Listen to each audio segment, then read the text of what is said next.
means it's pretty easy to make a good dent in it when it comes to the amount of content that you have.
There 1 second and it's gone the next. You can never get a clear look at it.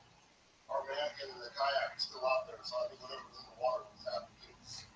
He said something big was harassing him. I don't know if it was a monster or an angry seal, but either way, it's not safe for anyone to be out there. Whatever though, man, nobody else is going in the water. We're done. Okay? Yeah. Pull that stuff in. I'm gonna contact Ken. They're here. Hey Ken, we're all done here. We got him in. We're gonna pull everything in. We can't stop. After that, I'll meet you at the alcove. Over. And they acquired more tangible evidence of the monster, but with no safe way to draw it in again. The team reluctantly calls an end to the day's hunt. They reconvene on shore to discuss what happened. You guys doing all right? We're doing good. What was that? There was definitely something there, something massive. How did it seem like it was visible? You guys think the murky water, that why we couldn't see it? Possibly. Now I've got another theory. Think about this. Nature presents many examples of remarkable physiological adaptation. You've got electric eels. You've got deep sea fish that are bioluminescent. Animals that are able to change the color and texture of their skin. Right? You guys ever heard of aquatic translucency? Yeah, exactly. Certainly animals, particularly invertebrates and juveniles, larval stages of certain types of fish, are virtually invisible. They're able to allow certain amounts of light to pass through their body. Translucency in aquatic animals is an evolutionary advantage, typically adopted by prey species to avoid being eaten. Some species, like certain squid, only have this characteristic when they're young and at their most vulnerable. Others, like jellyfish, maintain this feature throughout their lives. But is it possible that translucency isn't reserved for only life that's lower on the food chain? Could an apex predator have this design, allowing it to more successfully stalk its prey? What if the animal here in Ilion is something new, something completely undiscovered, and it's been able to basically take on this adaptation, rendering itself essentially invisible? Open itself up. Exactly. That's really interesting here. I mean, that would explain some of the experiences and the statements that they've got. The lake this big, though, something that size and degree that you're describing, and it's almost impossible to find. It's going to take a lot more time than we have to find it. Exactly. You're right about that. And that's why the Lake of the Monster legend is good. With 70% of the world covered by water, to scratch the surface of the kinds of marine life that exists. Could a lake be the home of one of the most significant species still to be discovered on the planet?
an expert on Alaskan legends.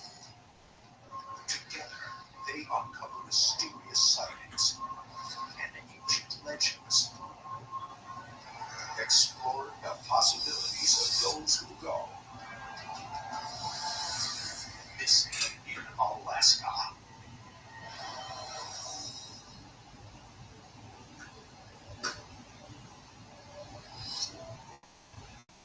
The team approaches ancient Rhode Island in Prince William Sound. The abandoned town, believed to be a fishing village of about 70 people, was discovered near its southeast corner. Guys, what I don't get, I mean, we've investigated a lot of cases where we've had individuals disappear. We're talking about an entire village of people. I mean, what would cause an entire village to just vanish?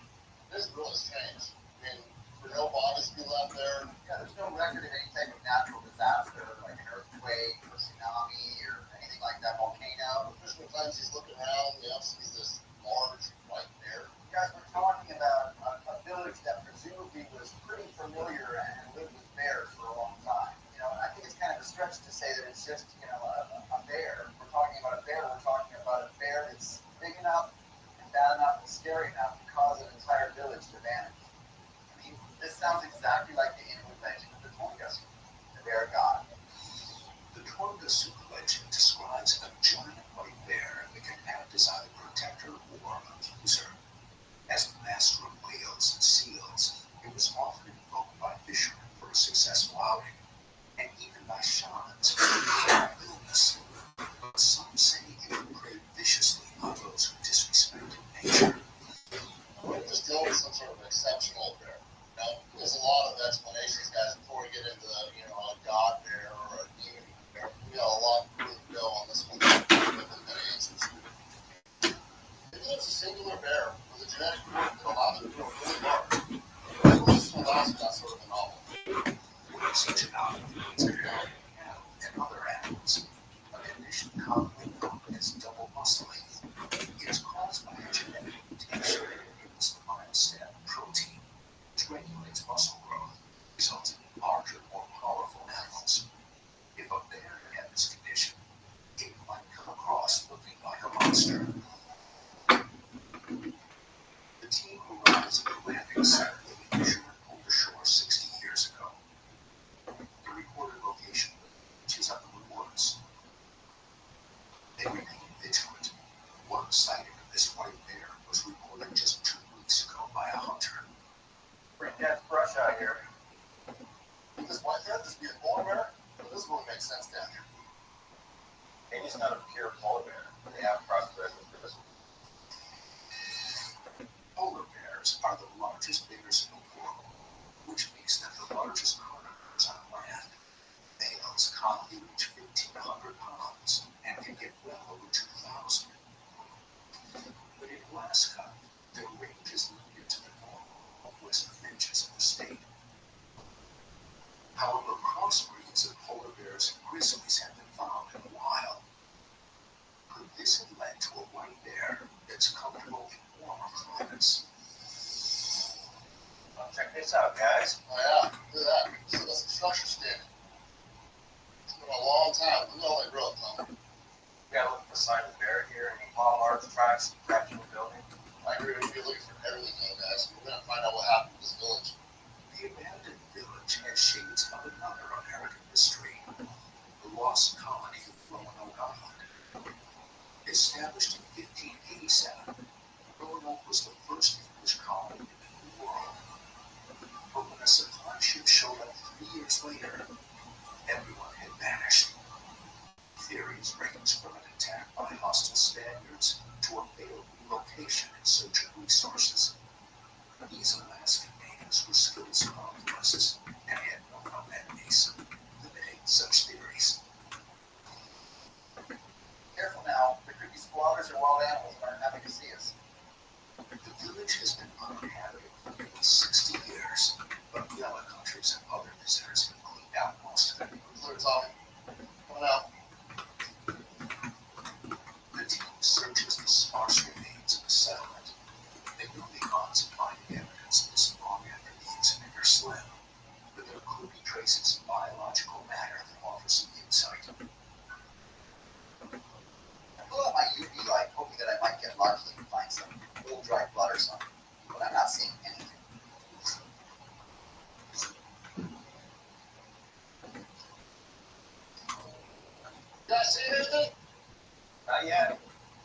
Obviously a bunch of broken down buildings.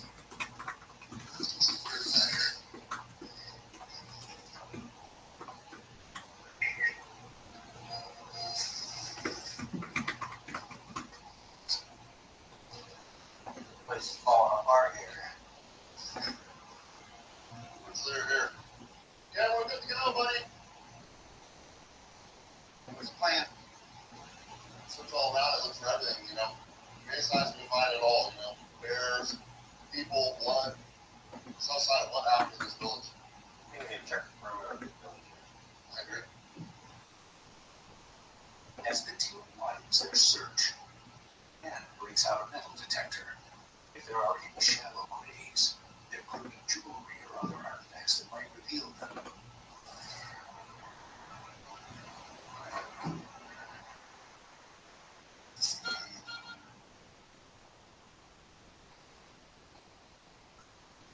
No stone unturned, huh? And I'm finding nothing. Signs of remains, bones, anything. You guys can rule out plague and famine. I mean, we're so close to the coastline. All this lush landscape. There's no way people die in famine. No, And if it wasn't plague, if people died, there'd be remains. absolutely. You see something? Hey guys! Yeah, Just noticed something on the ground, so we started poking around over here. You see this? yeah. I mean, look at these. These are definitely been placed here in a circle. This could mean something. Ken has found a small ring of stones. It's unclear whether its function was ceremonial or survivalist. This kind of looks like a fire pit to me. The potential squatters and maybe even residences here. Can we just dig this up a little bit and see what's underneath? All right, we can do that.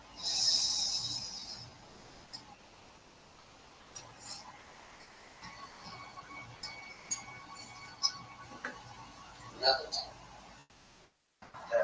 There's a lot. Definitely looks like a vertebrae, doesn't it? Yeah, those are bones. For sure about it. Looks like a fish to me.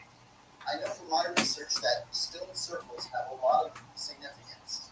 The Inuit people would make sacrificial offerings to some of their spirits. Well, I don't know if it's just a meal or part of the offering. That's hard to say. Sacrificial offerings are a part of virtually every known religion, grounded in the principle of giving the best of one's bounty to the deity that provided it.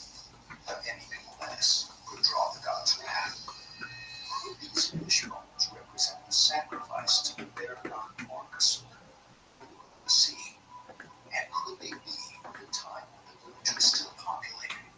Fish is the alternate choice to the Torngus. So my theory may have some validity. Perhaps this bear spirit found this offering was not substantial enough. What's up, Jage? Broke the people out of this area. Whatever happened here, That's cool. That's what I want you to do. Pop in and out. It's like your home base. I'm happy you're here. I do my best to not. I don't touch anything combustible. There's nothing about electronics in the Bible. Everything else is basically based on tradition. So, There's a lot of that inspiration. I definitely respect it, of course, but I've done it as well, but I've even talked to the most orthodox of orthodox, and with the smart home, the way it is, everybody's breaking it. Nobody's taking down their Wi-Fi on Friday. In the most orthodox of 5 towns, or in Crown Heights, or in Los Angeles, or in Tel Aviv, or Jerusalem, or London, or Cape Town, nobody is removing their Wi-Fi. And here's another thing, JH, nobody really knows when Shabbat is. If you know anything about the people, which you do, and you know, Shabbat could be today. And here's the amazing thing, and when I talk to Israelis, they're like, you're my favorite rabbi I've ever met, and here's why. Absolutely. Here's a very important thing. There's a 1 in 7 chance that it's Shabbat tonight. Okay? It could be tomorrow. It could be Sunday. It could be Monday, Tuesday, Wednesday, Thursday. We don't know. Basically, it's a guess. It's a 1 in 7 chance that the rabbis of antiquity picked the right day, because we don't know exactly the day that God chose. And if you want to know in reality how the calendaring system works, not just in Judaism, but in humanity. We haven't had a consistent calendar, whether it's the Gregorian calendar or the Julian calendar or the Hebrew calendar. We haven't had a consistent one. Essentially, you can even take the Gregorian calendar or even in the calendar that England uses. And England in the 18th century, so the 1700s, had to have a month in the fall, it was like September, of only 12 days to catch up with everybody else. Basically, everybody had to align, and people don't know this, around 1800, the late 17th century, early 19th century, late 18th century, basically around the metric system was when this discussion took place after the French Revolution. And basically people started aligning on measurements. Here's another thing though, they actually got wrong. And it's true, like once my stream goes big, there's a lot that we've uncovered that it's gonna change the world. One thing is the meter is gonna have to change. You're like, Rabbi, how are you gonna change the meter? Well, here's the thing. If you know anything about how the meter was developed, a lot of people don't. Essentially, people got together and ideologues and the learned of the day in the late 1700s and divided like an approximation of what the world was. So a meter ended up being 1/1,000,000th of the 1 meter was 1,000,000 meters was the distance from the pole to the equator. So that means around that the Earth is supposed to be 40,000 meters around. Now let me check this because I'm an imperial person. So meters or kilometers, I'm sorry, not meters. Sorry, meters. So Earth circumference. So JH, this is a very important conversation, and I think James is in here too. He's on one of these. James Kaminsky, are you in here? Excellent. Okay, so the Earth's circumference, so I'm right, is 40,030 kilometers. Okay. The real Earth equator length is about 40,075 kilometers. So what do we mean? See, the Earth is not perfectly spherical. It's a little fatter than it is tall. And so they didn't necessarily know this or account for this when they were accounting for the meter. So the meter's actually going to have to change if we want it to be accurate, and we do. We want the Earth to be 40,000 kilometers around. That's what they were going for in France when they developed the metric system. That's what they wanted. The Earth was going to be 40,000 meters around, but it's not. They did the measurement just a little bit off. It's actually currently 40,030 kilometers. So that means a meter is going to have to be like perhaps elongated, like slightly. Like you wouldn't be able to see it with the human eye, but there's going to be a huge push when this goes big that I'm going to help lead to get the United States, England, and Myanmar, Burma, on the metric system, because those are the only 3 countries that are still on the imperial system. And the way that we do this is pretty simple. In every major city in America, but also really every major town, every major city and every town in America will do this. You just find a straightaway, like a road that is 1 kilometer long, and you put a start and you put a finish to get it in people's eyes, an idea. And then you throw a party there. Hey, this is what a kilometer is. And on top of that, you start putting the distance between roads and your speedometer in kilometers and in miles per hour. And the youth within 1 generation will just be used to using kilometers anyway because it's easier. And eventually it will grandfather itself out. Now, why is this important to Shabbat? Because my Jewish brethren, as we know, we're very, very specific about things. And I was that way too. To the point where, I knew I'm getting texts at exactly, 4:18 that I need to know that I need to be home. or I need to be at shul, or I need to be davening, or I got another 18 minutes till sundown, whatever it is. I know how to play that game. Here's the thing that people don't understand. That is a traditional way of thinking, but we don't know, or we didn't know a lot about the world that we do in modern times. So, like what? There are areas of the world where the sun doesn't set. So, at what time, JH or James or anyone else, do you light Shabbat candles if the sun isn't going to set? It's a good question. Alaska, Iceland, there are areas in Iceland, literally in the summer, it's like 24 hours. The sun does not set. So there isn't a point where you would light Shabbat candles.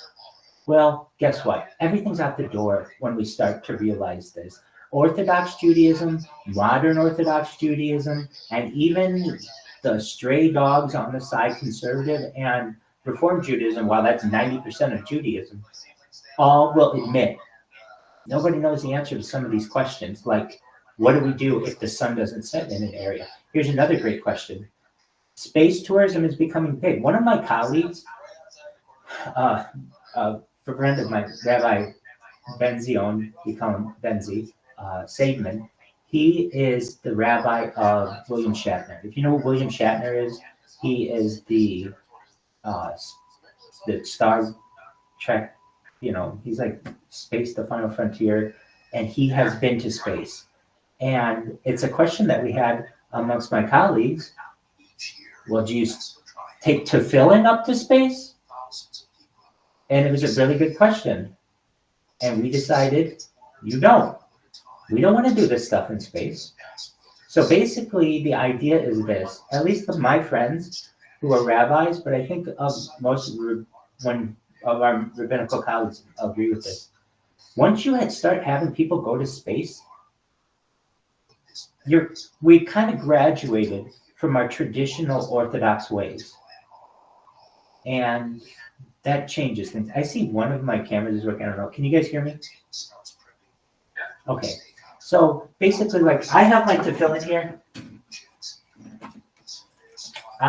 6 days a week. Most weeks, just depending, because the calendar changes on when you have to down these. I'm laying tefillin. And here's the thing. Once we start exploring space, everything changes. All of that tefillin and all of the Shabbat rules are all earthbound, but none of them have anything to do with space. And frankly, I mean, we're all waiting on Mashiach to come and give us the A-OK that we're allowed to do all this stuff. But in the meantime, as someone who has a platform to perhaps speak on behalf of Judaism and to ease people's concerns and to be an example to them and a shining light, they should know that within the next 50 years, the electric car is going to transform Judaism to really bring together Reform, conservative, modern Orthodox, the Hasidic world, humanitarian Judaism, secular Judaism, everyone. Because no longer will you have to worry about combustion.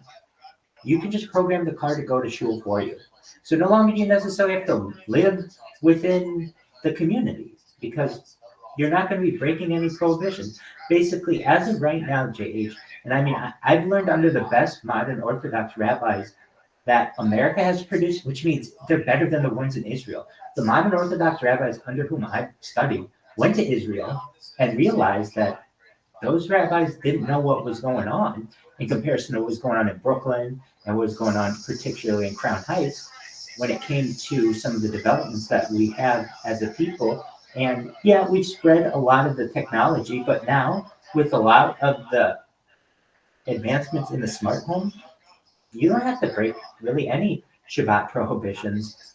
And that's a beautiful thing, people can sleep easily. So I'm actually, I feel, an excellent example of someone who you can watch for 24 hours on Shabbat and not breaking any prohibitions, and that it's available. And, that this changes things. I mean, look, I don't know what you, like, how religious you were during the pandemic, but if you were a member of shuls during the pandemic, there was even a question of live streaming in Orthodox shuls during the pandemic. And the Sephardim did it in some, and Ashkenazim did not in some. And some people kind of did a little bit of both. But I'm going to tell you, the pandemic changed a lot of things for people. I mean, I'm going to tell you this, Gage. I had been going to shul in a black suit, black tie, black hat for 666 days, and the pandemic hit. And we weren't allowed to go to shul anymore. But I'd gone every single day. Now, you're not supposed to count. So we'll say it's approximate. But I'm telling you, it was just short of 2 years before the pandemic hit, and we had to do everything virtually. Okay, so what else does that change about the Judaism? As I said previously, there's only a 1 in 7 chance that it's Shabbat tonight. Okay, what does that mean? 1 in 7 chance. Well, that means that it could be tomorrow, it could be Sunday, it could be Monday, Tuesday, Wednesday, Thursday. You're taking a chance. And it is, if you read Torah, it is a prohibition to make Shabbat on any other day but Shabbat. But we don't know what Shabbat is. If you really ask, no one knows. And so it's a very good question. It's basically calling the emperor with no clothes on. And that's what I've done. Now, I do it in a very polite way to my rabbis, and they've become my colleagues. They know, their spouses know that nobody really knows, and that they're just waiting on one leader to be the person, to be an example of what to do, and to say whether I could be that person. I'm just someone who has, dedicated their life to world peace, certainly, but I'm waiting for Mashiach just like everybody else is. All I can tell you is that you can live an Orthodox life on camera and not break any prohibitions. Here's another thing, another really important thing. Here's the thing. As when I say I've learned under the best rabbis, my Hebrew, my biblical Hebrew is not the best. But I know all of the loopholes within Judaism, which I'd rather have a rabbi who can teach me all the ins and outs and I plan on, when I'm really able to, and not have to worry about the streams as much, really study on camera so that my biblical Hebrew is perfect, absolutely perfect. But in the meantime, without going into that, the idea of some of the rules that we have some changing things, particularly when it comes to the modern age. So with Shabbat, if it's only a 1 in 7 chance that tonight is Shabbat, then that means, and this is what Israelis love me. They love when I say this, that if you take the math, in fact, I'll do it for you, just so we can see, and I want to make the imprint in you, JH and James, because this is genius. If anything, this is rabbinical alpha. When you really want to get down to the nitty gritty and the discussions that are had with people, with congregants, members of your shul, whatever, your shul or X. So I'm going to go over here to my calculator, and it's a very simple math equation. This is Israel's favorite math equation. You know what? It's already in here. There is a 0.14, there's a 14% chance that it's Shabbat tonight. So how do we do this? You just take the number 1 divided by 7 equals 0.14285714. So what does that mean? Well, that means that there's more than an 85% chance that tonight is not Shabbat. Now we have to think about that. That's a very important point that I make. Why? Because everybody from Yerushalayim to Crown Heights to Pico Robertson in Los Angeles and all these neighborhoods, everyone is all worried about Shabbat, right? Okay, but nobody's looking at the bigger picture here and saying, there's only a 14% chance that it's Shabbat tonight. In fact, there's a much higher percent chance that it's not Shabbat tonight. And so perhaps we should be living our lives much more the secular way like Israel does, as opposed to this somewhat neurotic way that we've developed in the diaspora over 2,000 years of, essentially exile. Absolutely. So that's another perfect example. You're absolutely right. So Milchig and Fleischig, if you're not aware, there are all kinds of different rules. Here's the basic breakdown. It is a Torah prohibition that you should cook a goat calf in its mother's milk. Now that means, right. And so you have essentially a very interesting thing here. Not many people eat goat. Jade, when's the last time you ate goat?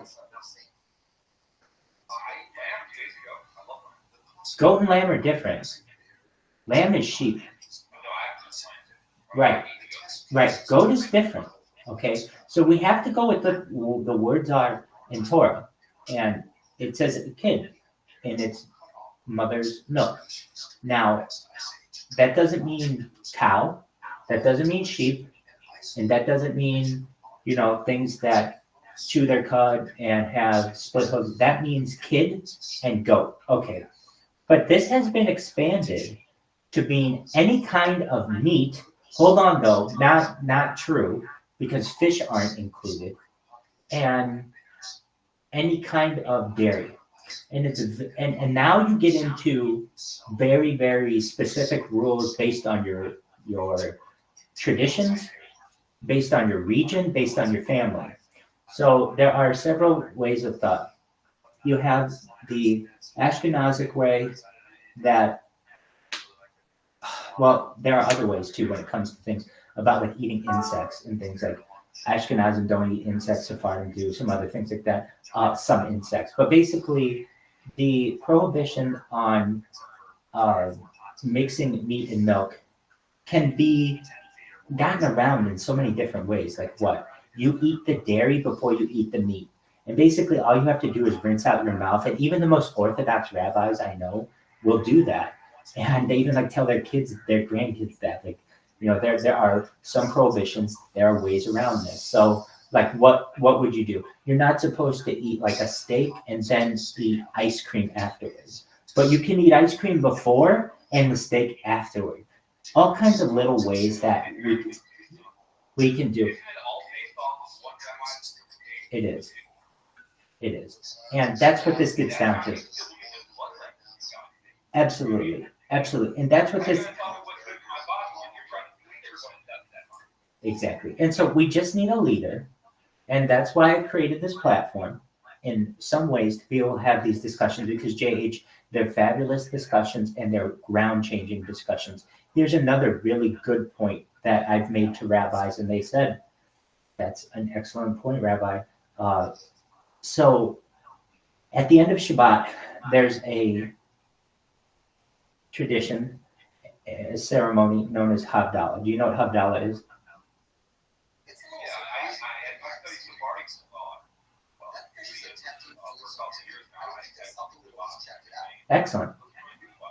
Excellent. So essentially, you need to light a candle to mark the end of Shabbat. However, it's kind of paradoxical because you have to create combustion in order to end Shabbat. Does that make sense? Yeah, you have to light a braided candle. So essentially, you run into an issue where how are you going to burn this braided candle when traditionally you've had to use combustion?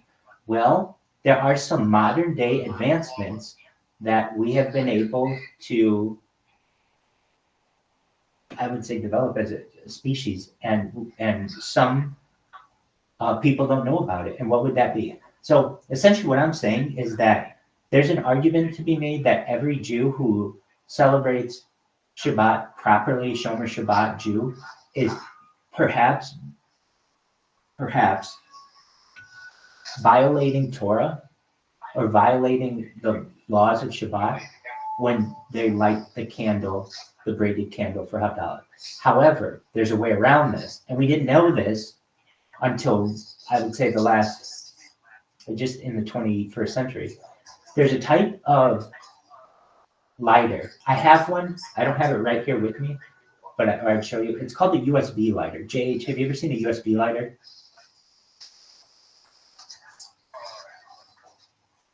So basically, it lights with electricity. It doesn't light using traditional combustion, using traditional gas or traditional butane or traditional liquid type of. So you can actually charge a lighter. And so at least when I perform the Havdalah ceremony, I use a USB lighter. Why? Because then I'm not running into this issue of creating combustion on Shabbat, because electricity is not combustion. And there are people who say it is. And I argue with them that scientifically it's not. Those people who say that fire and electricity are the same don't know science. They aren't the same. Fire and electricity are two distinct things. And those people,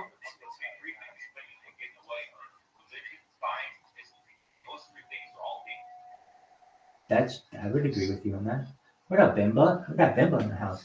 So basically there's some questions that I raise that I think are important and that no one discusses. And so when I'm able to have these discussions with my fellow Jews, it opens up their eyes to some excellent questions out there. Now, look, many of them just say, look, I just do what my parents do. And they're just, ensuring that they stay in the will and they get their inheritance and all that other stuff. And I get that. They want to maintain that type of Orthodox lifestyle. I get that. But then on the other side, we have people who are secular who basically barely know they're even Jewish and don't do anything. And there's a happy medium. The people who don't do anything a lot of times because they say that the religious people have taken things far too seriously. And the religious people say that the secular people are lax in their ways, or basically may not state that publicly, but behind closed doors, that's the discussion that takes place. When in reality, there's a much more attainable center ground that they both can utilize and love and live in a Jewish community. And so what would that be? Well, at least in the state of California, by the year 2035, all cars and trucks will be mandated to be electric. So that means not only will you not have to worry about the combustion issue, but you won't have to worry about the, I shouldn't say they have to be electric, I misspoke. They can't be traditional gas-powered engines. So they can also be hydrogen. Now, there's a question, can you make a hydrogen car electric? Yeah, that's the kind of rabbi I am, to be honest with you, is the one who can ensure that you can drive on Shabbat, because I know all of the science within a car. I'm not saying I know everything about a car, but I know the different kinds of cars and the way that they operate and whether they are appropriate to use on Shabbat. And essentially at this point, most electric cars are. It's the issue that occurs is perhaps the driving. So there's the argument of this, that perhaps even an electric car, this is the argument that has traditionally been made within Orthodox Judaism against the electric car. Okay, well, because the electric car has been around for 100 years, so Jews have known about this, and Jews have owned electric cars, but why haven't we been using them on Shabbat? Here's the thing. The argument has been that the actual act of driving is work. And why is it work? Well, you're open to a lot more opportunities, I would say, for chaos to occur. And those are things that you want to avoid on Shabbat. So, but in today's day and age, you can program a car, which changes things. So the self-driving car really removes a lot of those previous challenges to the electric car on Shabbat. So with many of these developments, I would say from what I've seen, within 10 years, you'll have your major Jewish communities, the Orthodox communities, will live a life with the smart home, and I will help them do it, where they will program their car to drive them to shul if they want. A lot of people still walk because they bought those houses, but those houses are going to be worth huge money, because anything within walking distance of a shul is going to be gigantic money when this gets when people start to find out about this. But moreover, you're going to have people who celebrate Shabbat who never did before. And what do I mean? When we're able to celebrate Shabbat on camera as a group, as an entire nation around the world via telestream, basically live stream, we can come together. And when we're having these discussions, we can come together as a people once a week. Now, there's another thing that is going to come about that's going to change things as well. Now, this is more like 100 years from now, but I'm very serious about it. And that's the jump room. So, Jage, do you know what a jump room is? That's okay. So a jump room is kind of like what it sounds. It's basically a portal into which you walk in one area of the world, and it teleports you into another area of the world. And if you're like, well, that's crazy. That's science fiction. It's absolutely feasible. Wait, you're absolutely right. But that's different. That's different, and we can have that discussion. Now, I'm just talking about in real time, being in Los Angeles, California, walking in a jump room, and being in Jerusalem, Israel, for Shabbat, and that's going to be a possibility within like maybe 100 years from now. So what will Judaism look like? I mean, Judaism will win out. The entire world will be Israel eventually. Now, if you're like afraid to hear this is just basically what has been, I would say, prophesized within the Talmud and within Kabbalah. And so what does that mean? It means a lot of people who didn't know they were Jewish are going to it's going to be a much more open community, open society. I'm not saying everybody will be able to do it, but generally, people don't realize that all Jews, I shouldn't say all Jews because that's certainly not true, but most Jews can, who are matrilineal, so that's what we consider Jews, and can trace their lineage back to 4 women in the Bible. And this was a study that was done at the beginning of the 21st century and has held true. But there are a lot of people, that means there are a lot of people out there who don't know they're Jews that are, and they're going to be welcomed back into the community. Now, is there like a test you can take to see? I wish that helped you. Or your grandfather does not help you. Your grandmother would help you. Oh, your grandmother. And then your mother or her? Correct. But here's the thing. Just because you don't know that she wasn't, doesn't mean that she wasn't. There are a lot of people out there, mostly like I would say, of the world's population, something between 400 million and 800 million people on Earth can tie themselves back to these 4 women. Now, why do I say that? Because the Roman Empire, people don't know this, but the Roman Empire at one time was approximately 10 to 20% of the world's population. And of that population, between 40 to 50% of it at one time was the ancient Near East, which was Israel, basically, that had been conquered. That was a huge population. So the Roman population became infiltrated with Jews around the time of like the fall of the Second Temple till 70 CE. And that means that your major areas of the Mediterranean were infiltrated with Jews, including in Greece, including in Rome, including in Spain, certainly where this, you get Sephardim. Exactly. So, and then up, exactly, and then up through Europe, and then additionally, there's a lot of evidence towards this, the British Isles. And when I say that, I really mean it. And if you talk with British people, there is a tradition in their culture that they are the lost tribe of Israel. And there's a lot of evidence towards this. So, and people don't know it, but it's true if you really follow where these migrations took place. And Okay, so what does that mean for Jews today? Well, it means that a lot of people who aren't necessarily didn't know they were Jews will have the opportunity to become Jewish. But also, that means this: all Jews, whether you are the most, uh, I would say, the most traditional of the Hasidim, or the most secular of a reform, will have to have, in their own way, a type of conversion. And what does that mean?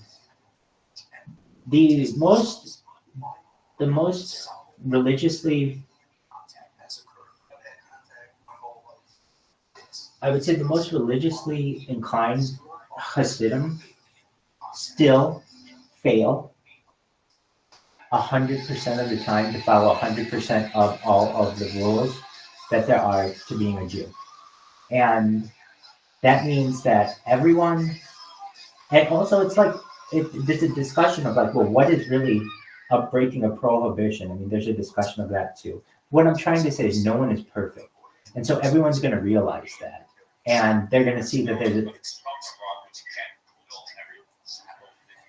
exactly. In order to be able to follow, no one ever has been able to complete 613 mitzvot. And the reason why is because you have to be both genders. So nobody's been able to do it. Believe it or not, JH, I, according to the state of California, am both man and woman. Wait, am I man and woman? No.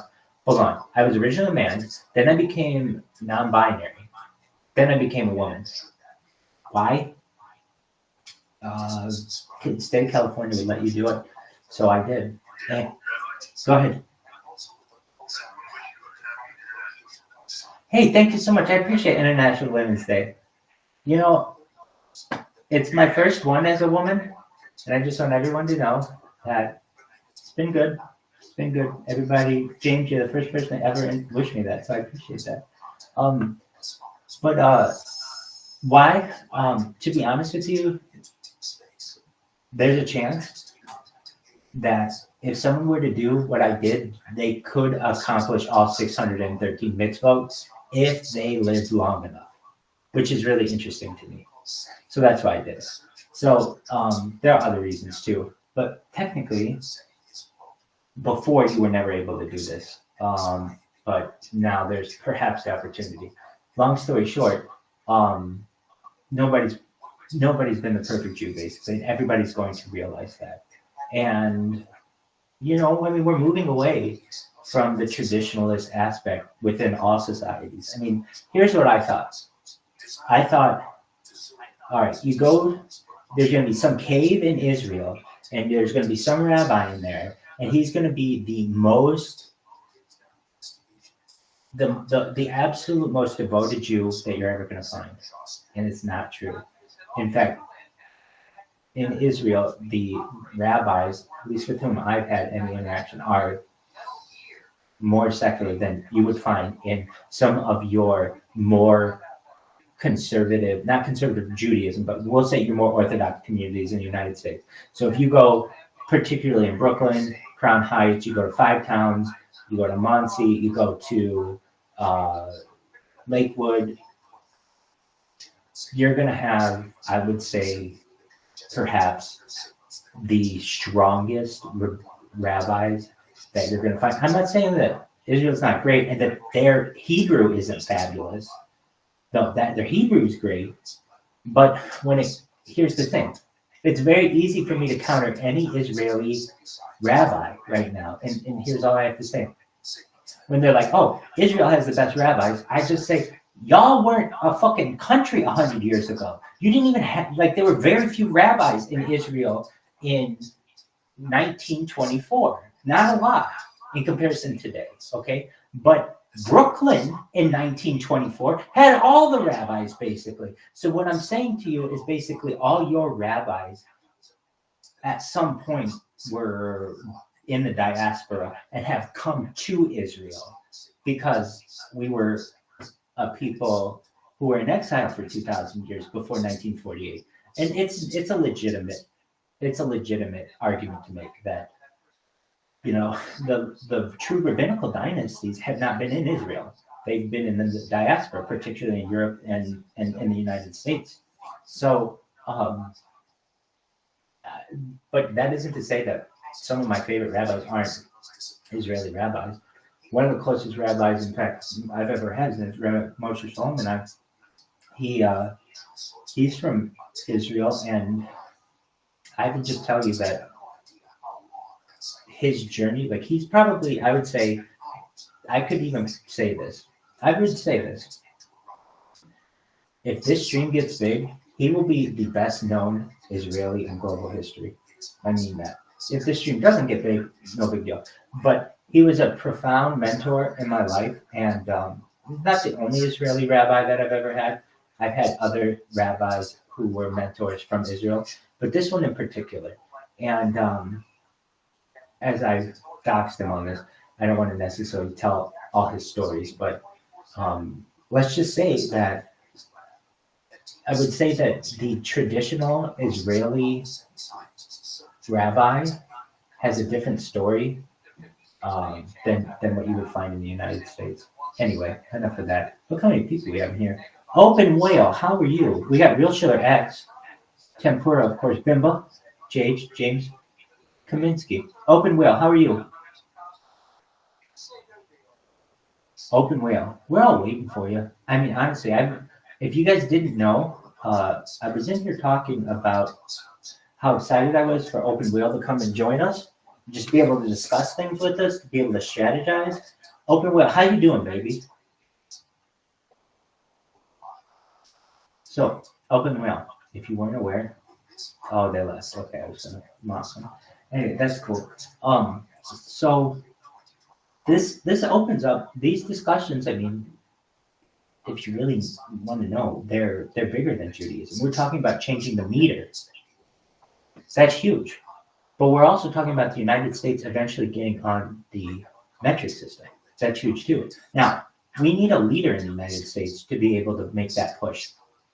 And I don't know if it would be a politician or an influencer, but very easily, I'm telling you very easily, I could just go on Instagram and be like, hey, to all of the celebrities out there, basically, do you know how much more sense it makes to use the metric system? And I could get the metric system trending on Twitter or Instagram once the stream got big. Why? It just needs a leader. And people will say, we tried this. We tried this in the late 1970s and the early 1980s. Yeah, we did. And we failed. That doesn't mean we can't try again. And it wasn't explained to people correctly. People have to understand it this way. Don't look at it as us versus them. It's this. If we want to ever get off of this planet, we have to use some unified systems. There are no space colonies out there that use multiple systems, whether it's like computer languages or whether it's measurement systems. They have all, throughout evolution, eventually evolved to a point where they've matured into one system. And at this point, we are down to two. We've gone from like hundreds on Earth down to two. And it's just because of the powers of these countries that we don't unify. So what does that mean? The United States is going to be pissed off that it has to change, but it's already moved, like it's already progressed so many different ways. I mean, like, look, if people are fine with LGBTQ plus movement, they're going to be fine with a centimeter. I mean, like, that's not a big deal. That's something that makes sense to people as rational.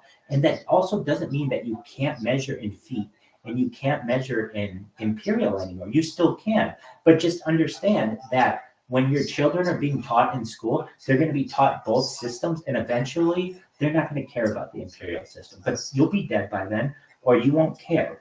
But that's an important point to make. So, but we do need a leader when it comes to unifying the system. Now, there's a question. Well, why don't we have everybody join the imperial system?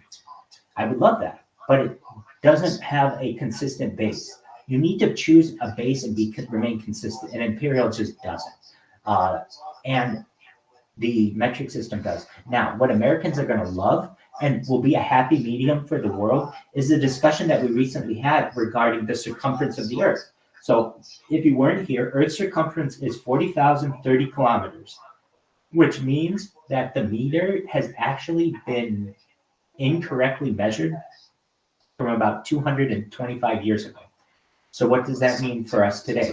That means that in addition to the United States having to change from the imperial system to the metric system, the entire rest of the globe is going to have to make a slight change to the meter, which honestly will make Americans very happy that it's like nobody had a perfect system. Metric actually wasn't perfect, and neither is imperial. Metric was a little off, and imperial is just going to have to, people who use imperial are just going to have to change over to the metric system. But that means the entire globe is going to have to change. There are some other things that will change on this. If you really want to know, I can tell them to you. Like, the way that I know this is just how, from what people have studied of advanced civilizations, the way advanced civilizations operate, they use unified systems. So they have like unified communication systems, unified measurement systems, like everything that they use, their systems are unified. They don't.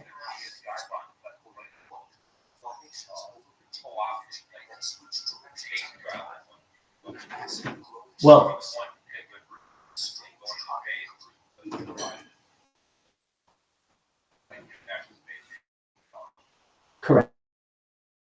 correct, but and we need to do that. But here's the thing: there have been accidents that have occurred on in space travel. Nothing that killed anyone, but because there's been an issue between metric and imperial. There have been some major incidents. Hold on, I'll even look them up.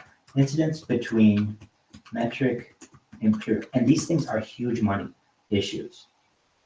So these conversion errors, like they cause deaths, and that's serious, especially when in chemistry, when you're like milliliters versus fluid ounces and stuff.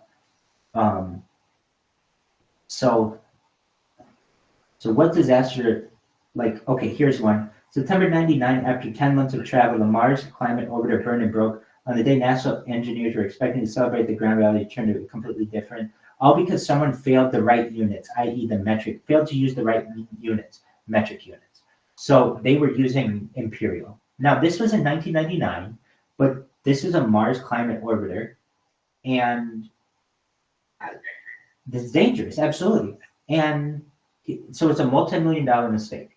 Here's another issue that occurs is when it comes to these distances. So let's take into account the idea that we're going to have to change the length of the meter.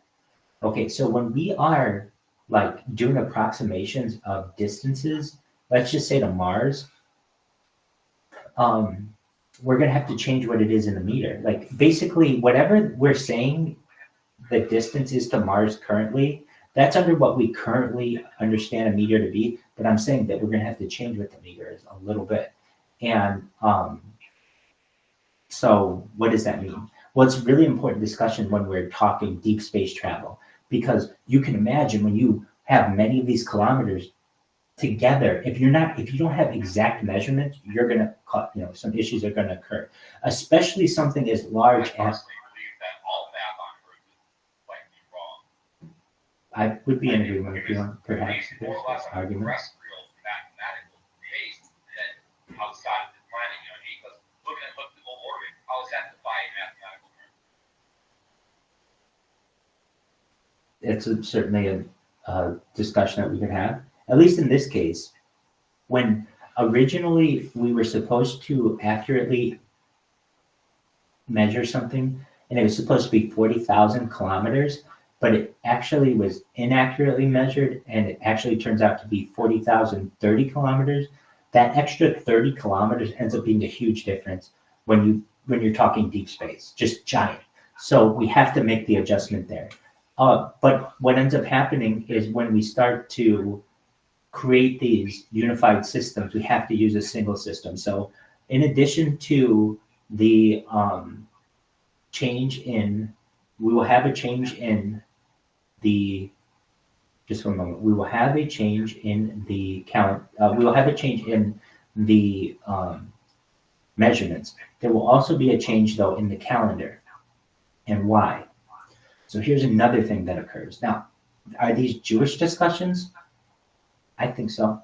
But that's just because we're using measurements, and both like society uses measurements and Jewish culture uses these measurements too. Okay, so what does that mean? When it comes to a calendar, let's just talk the secular calendar, because the Jewish calendar is a mess. But the secular calendar, okay, so most people, oh, right, so most people think that a lot of times they think a leap year is once every 4 years. Like we had a leap month last month. But it has a more specific definition. It's what?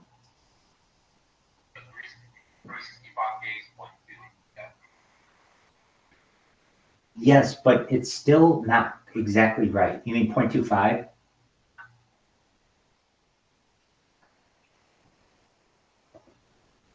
Like, because it's one.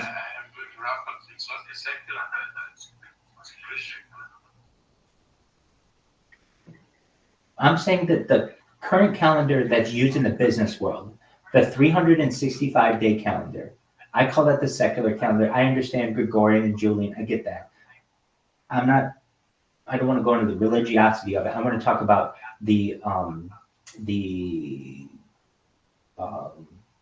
rationality of it. Well, I tend to disagree. It's confusing. And here's why. What is a leap year?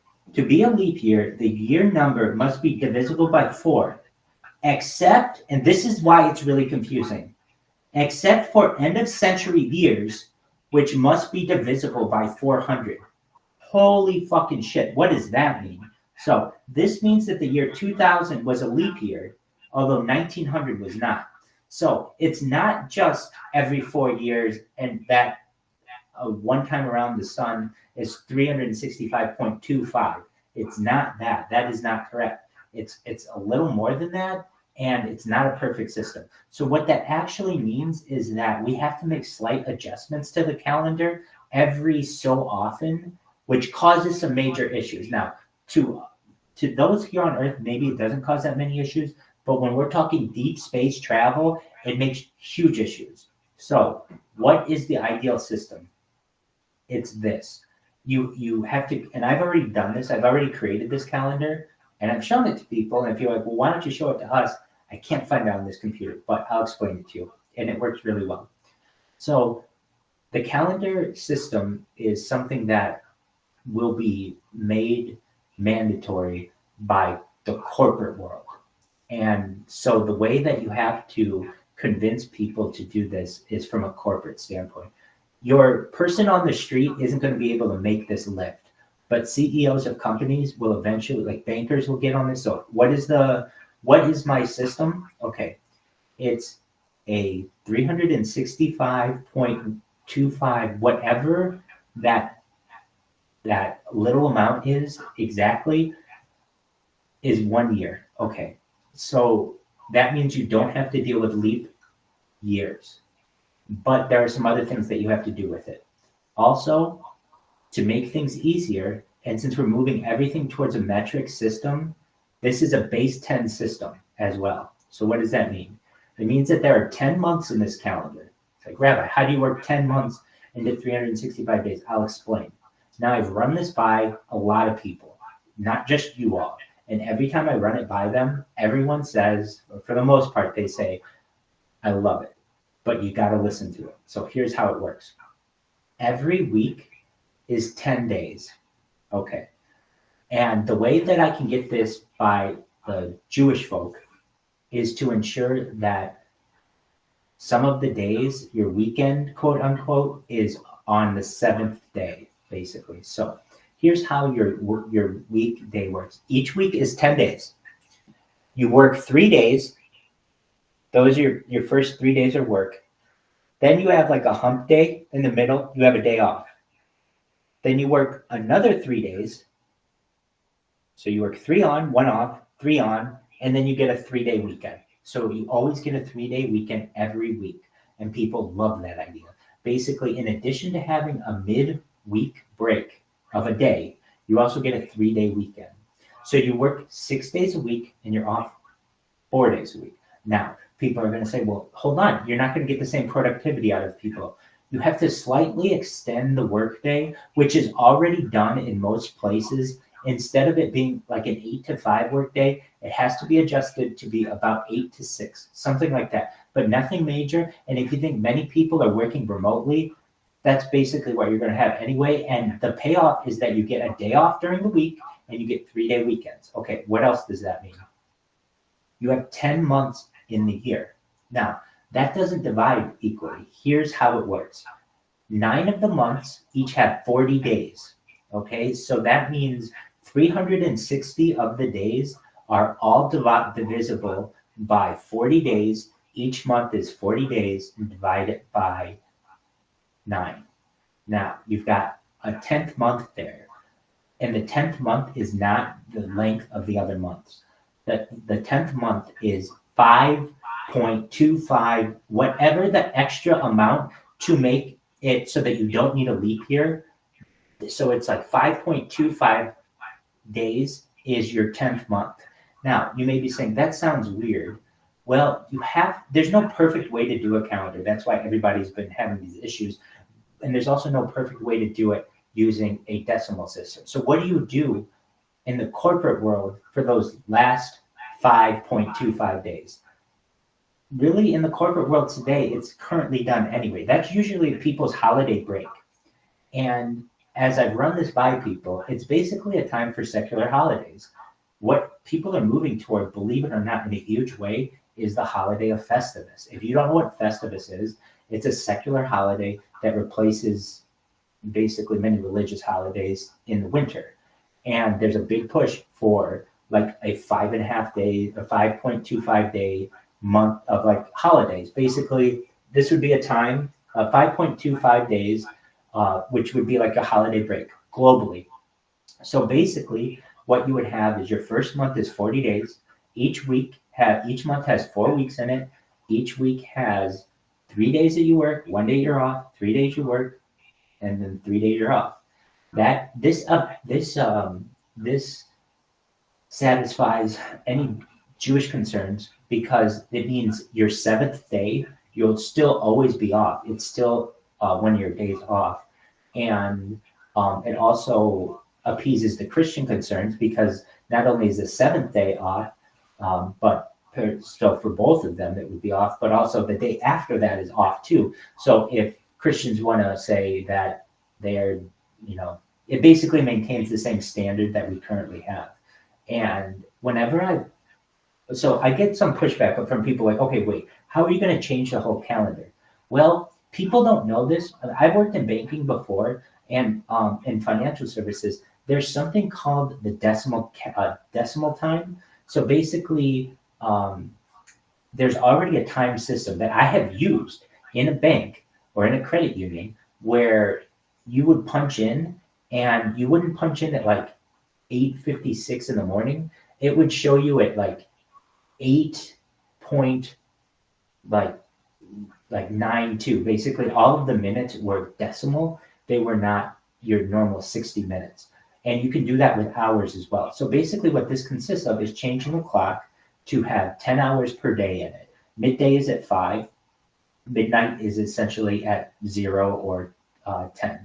Now, the way that you do this and the way that other systems have done this successfully is you eventually create, and it's easy to do with technology, displays on things that show both. So just like we have multilingual Spanish and English or English and French or whatever it may be, you just show both times at the same, and people will adjust. So those who were comfortable using an imperial time or your traditional calendar could still use their systems, but eventually the corporatocracy is going to want everything very efficient.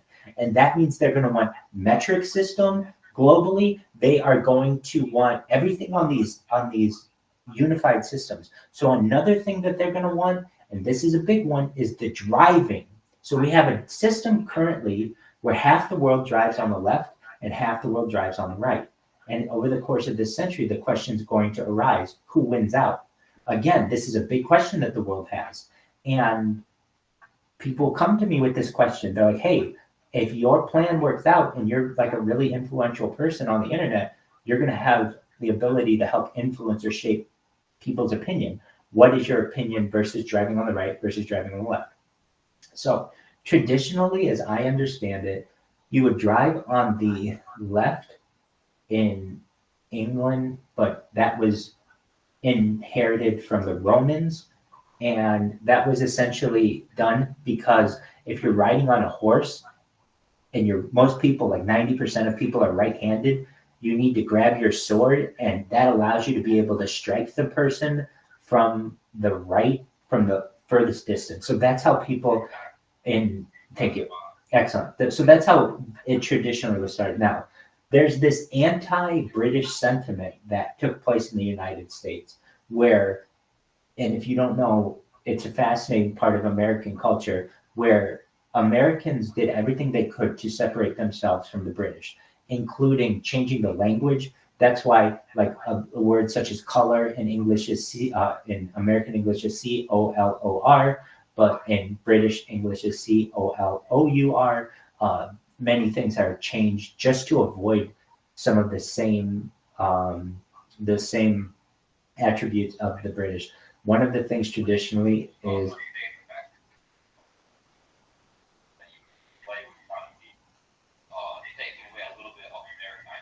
that's exactly right. That's exactly right. What up, Bitcoin Kyle Chandler? You look comfortable. You look tight as fuck. We're just talking about some major changes that perhaps may have to take place over the course of the next century in order to have world peace. One of them would be getting everyone onto the metric system, or at least a common system, and I've just described kind of how we would do that. Another one is to get people on a common time system. That would be one. Another one is to, here's one though. The time, I really mean this. I believe that the time zone system will be dropped over the course of the next century. And if you're like, what do you mean? So from what I've studied of like other civilizations on other planets, now that's like kind of goo-goo talk because it's like, who are my sources? Basically, it's a lot of science fiction, but like a lot of it has to do with like people who are abducted and what they say other civilizations apparently do. Now, I'm not saying that these people aren't batshit crazy. I'm just saying they come up with some really good ideas. And it's like, oh, that totally makes sense. If this person really was abducted and they were with aliens on another planet and they got to observe this planet's like culture and got to understand their measurement system or got to understand their time system, they might be able to provide us some insights. And so that's where I base this. So some of the insights that they have are these unified systems. And then the idea would be particularly when we have the driving on the left or driving on the right, who wins? So who's going to win that one? Driving on the right will win out, I think, and here's why. Because there are more miles of road in the world that have people drive on the right than on the left. And so all of the businesses are already set up this way. Now, there is a way to have everyone who drives on the left transition to driving on the right. This has been done in several countries before. Sweden is one of them. I believe the Netherlands is another. So basically what you have to do is you have to train your population to learn how to drive on the other side of the road. And then you have to give them a day, the big day that you change. And so it's like, on this given day at 6 o'clock in the morning, all the traffic that's working on one side of the road in the country starts moving to the other side. And then everybody has to maintain that.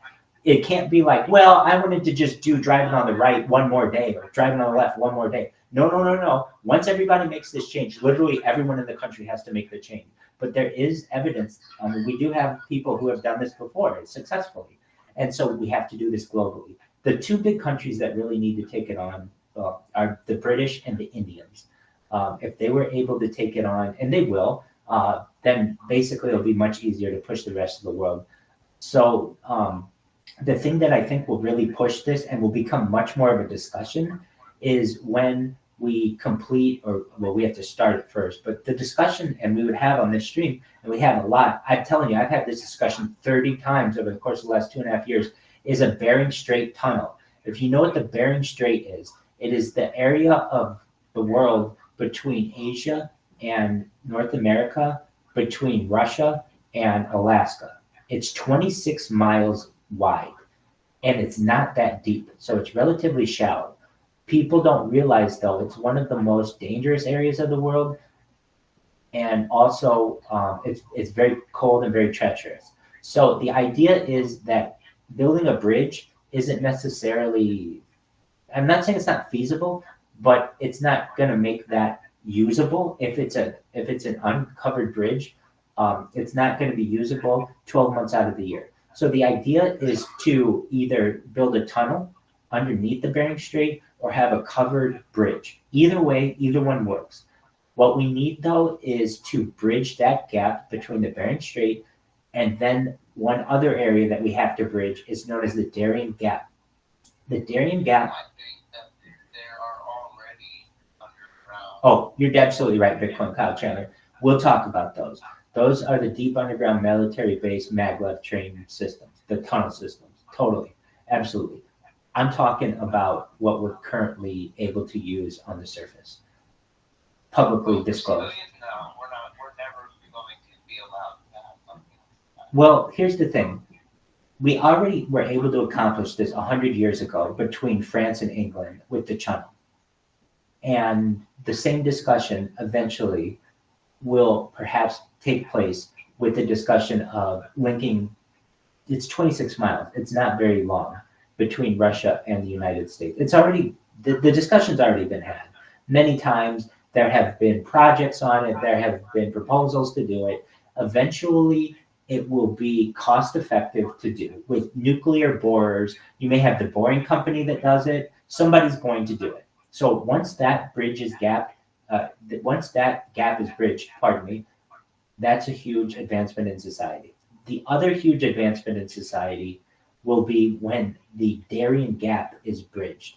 If you don't know where the Darien Gap is, it is this little strip. It's about 70 miles of very dense jungle in Panama and Colombia. So basically, you can take what's called the it's called the Pan American, the Trans American Highway System. You can take it from basically the tip of Argentina all the way to Colombia. It's a road system. However, once you get to northern Colombia, it breaks down because of the Darien Gap. We basically have to pave 70 miles of jungle between Colombia and Panama. Once we do that, you'll be able to drive from the very tip, the southern tip of South America, all the way to the very northern tip of Alaska through that. So there are two parts that really are that would change the world, and those would be a Bering Sea tunnel, and the other would be to complete the Darien Gap. Now, why hasn't the Darien Gap been completed?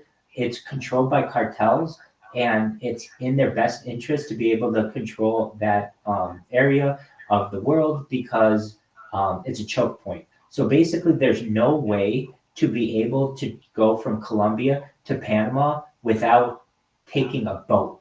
It's really, unless you're going to go through like 70 miles of really dense jungle. I've read that a car cannot make it, not even like a four-wheeler. The only kind of motorized vehicle that can do it is like an off-road bicycle. Off-road motorcycles can do it. So long story short, if we're able to bridge the gap in Central America and between Asia and North America, it's an absolute game changer. And then that means you'll be able to drive a car from essentially Argentina to England because you'll be able to drive basically the channel. That's a wild, wild thought. You'd be able to drive from England to New York City. You'd be able to drive from Brazil to Cape Town, South Africa. literally that changes the way people think of, travel. Like, wow, I'd be able to drive to China someday. Maybe I want a different kind of vehicle that does really long distances if I want to do that someday, or whatever you may. But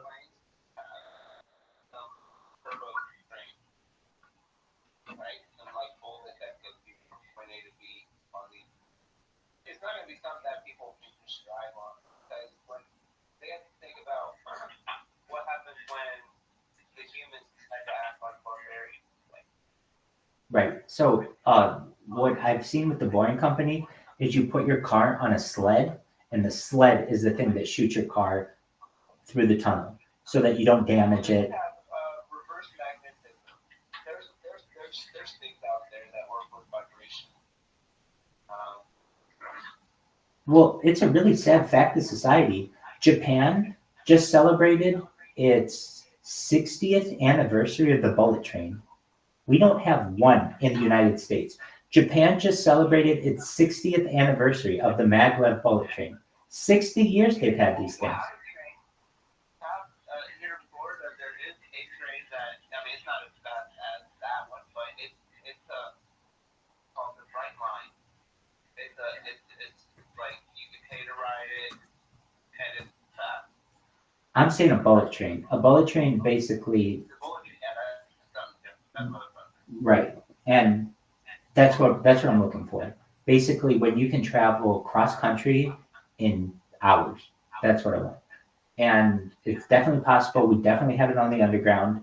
And the fact that we aren't utilizing this technology currently is really sad. Yeah, that's what that's going to be the best scenario. So underground,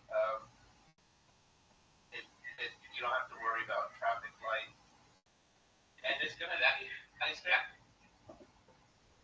that won't have very long.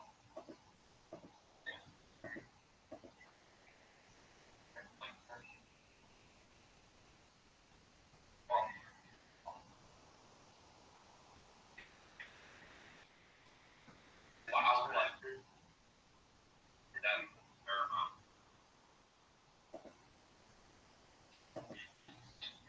just a matter of traveling. Yeah, well, you can almost get there with the Vision Pro. You can almost you just wear that, you could pretty much have whatever. Probably could have some you would have an avatar. You call that person, your avatar appears next to them. The science behind it is kind of amazing.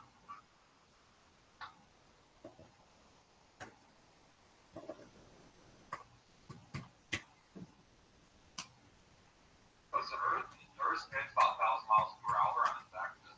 So essentially, if we hover ourselves the most somehow, we can let the Earth do most of the work for us and be in a different spot when you touch back down to the ground.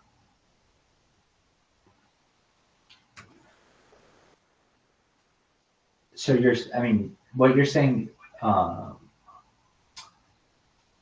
think is related to some other types of technology, like a space elevator. Do you know what a space elevator is?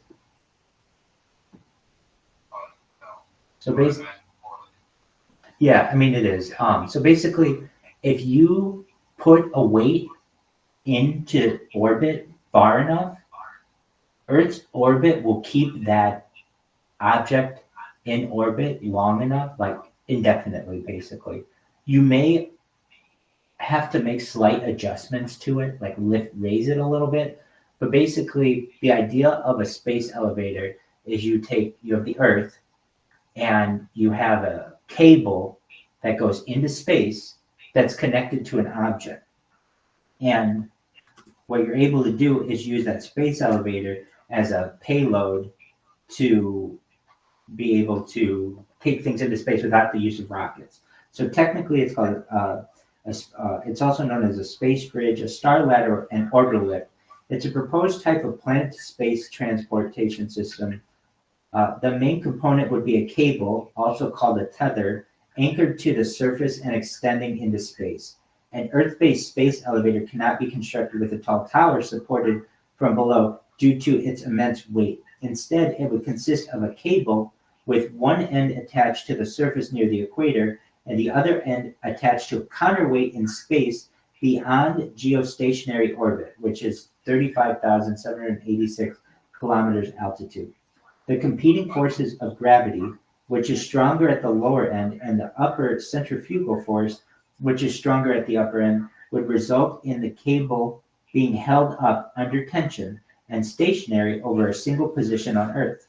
With the tether deployed, crawlers, would repeatedly climb up and down the tether by mechanical means, releasing their cargo to and from orbit. The design would permit vehicles to travel directly between a planetary surface such as Earth's and orbit without the use of rockets. So what you're saying is somewhat similar. I really like the idea that you had, JH, where basically let the Earth do all the work for you instead of you having to travel. Exactly. All you have to do is get out of Earth's geostationary orbit and then let the Earth spin and then drop down wherever you need to drop. I like it. Well, yeah, I'm talking about more like astral projection or stuff, like where you're not bound to the gravity of the Earth, but you're not exceeding data.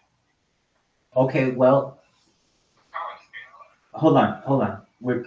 At least I'm confusing things.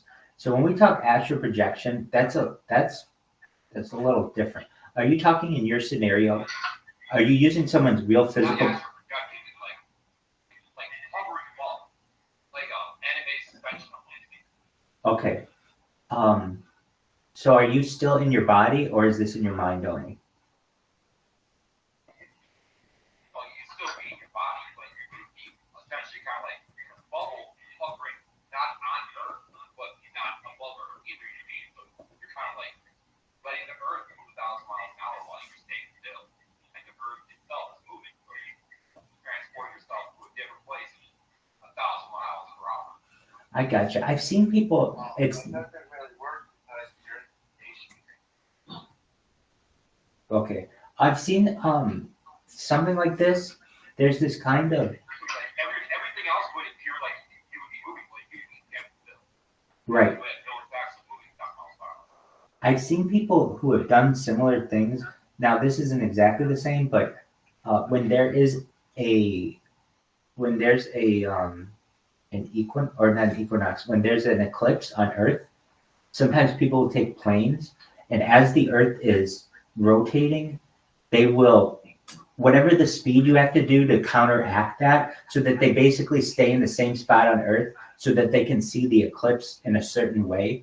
Basically, what you're saying is, if the Earth is spinning at 1,000 miles an hour, or whatever, if you go in a plane that goes counter to that 1,000 miles an hour, at least with its velocity, when after an hour, you should land in the same spot.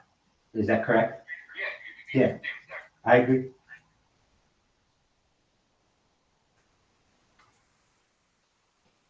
I do not, but To each their own. Why don't you agree? Is it just like a flat Earth issue, or? no, I just when looking at the sky, doesn't make sense what they teach you. I honestly believe that the Earth is flat.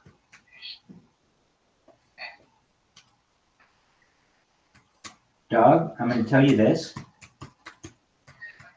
Your kind is growing and will eventually become the majority.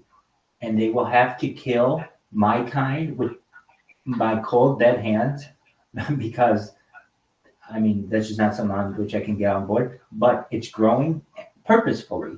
It's known as misinformation. If you look at William J. Colby, former CIA director, he said that we will know that our disinformation campaign is complete when absolutely every fact that the American public knows is false.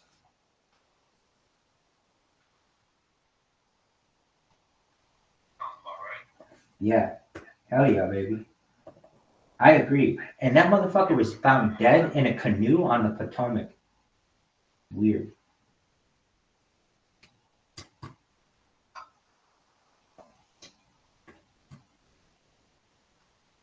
Okay, I don't think anybody will know an answer to this, but I'm going to try because you guys are a smart group of people. Okay, so as you know, I stream on like everything, and I stream more than basically anyone on earth. And I'm looking to stream on more platforms simultaneously. In order to do so, you need something called an RTMP key. And if you don't know what RTMP stands for, it's a real time messaging protocol. Basically, there's a little key in like YouTube, and there's a little key in Twitch, and there's a little key in Twitter. And if you put this key into a type of software, it can stream out. Okay, with that being said, I think I have them all covered, but I just want to make sure that I'm not missing something. These are the streams that I use, or I recently used. Rumble, Locals. If you're like, what in the fuck is Locals? It's just like something that I learned about recently. It's basically like, I don't know, like that Nextdoor app, but you can stream to it kind of. There are some big people on it though. I was surprised to see like some big TikTokers on it. Okay, YouTube, Twitch, Facebook. However, Facebook, my account, it has to be like 30 days old or something. So while my account is hooked up, it can't stream to it, but that's fine. Okay, X, also known as Twitter. And X is also Periscope. So if you're like, oh, Rabbi, what about Periscope? Periscope was purchased by Twitter. Okay, then there's DLive, there's Instagram, YouNow, there's Senko. Senko's a different one, and I'm not done finishing with my account on that one yet. There's Trovo, there's Kick, Arena.tv. Okay, does anyone know of any other streaming platforms that I haven't mentioned? If you're thinking like, what about Snapchat? It doesn't have the kind of capability that I need. If you're like TikTok, what about what? Okay, Big Bigo or Bigo. Bigo is an option, but you have to use their streaming software. But that's definitely an option, and I've used it before, and I intend to use it again because it's pretty good. And then what was the other one that you said? Live View. Live View. Yeah, correct. Not YOU, just view. And it's like a streaming platform. Practice like Bigo. Okay, is it an app? Live view, there's like a dichotomy different. Oh, hold on. You mean ULive? Yeah. Oh, you're absolutely right. I'm so glad that you said that. I normally stream to ULive, YouNow, but on this account I didn't. Oh yeah, I do. Instagram. I have it on here. So DLive, Instagram, YouNow. Is that what you were saying, or you were saying like Live View? I was saying live view by, I believe it might be live. Okay, you Either go. or, I think. ULive. Let me look at that one. Oh, okay. Yeah, ULive might be one. Cool. That's why I'm asking this question, because I've asked ChatGPT all of them, and every time it kind of gives me different answers, and I've hit all the big ones. So that's good. Thank you. Excellent. Does anyone else know of any of them? There were a couple more, but they've since closed down. Well, at least one of them has. There's Omelet. Omelet used to be, I would tell you, Omelet was there's Omelet, and then there's another one called Loom. I wonder if Loom's still going. I think it is. So, you know, what'd you say? Do you remember Camp Frog? Camp Frog? No, tell me about that one. Also a enhanced video. It used to be cool like 10, 15 years ago. I think I even talked to Yoko Ono on there. Right? Can't forget her. Who did you see? I think I even had damage that Yoko Ono a couple times. He's on there quite often. Might even still be on there for all I know. Wait, Yoko Ono, John Lennon's widow? Right. Yeah. No way. Yeah, she's a really sweet woman, very friendly. dude, she's totally cool. And she, dude, that's baller. Oh, dude, I'm so glad you mentioned this. Wow. Okay, so it's just like Omegle?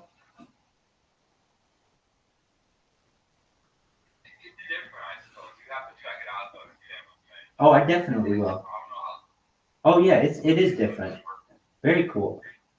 Oh, I'm glad I asked this. Um, let's see. JH, you know what Omegle is?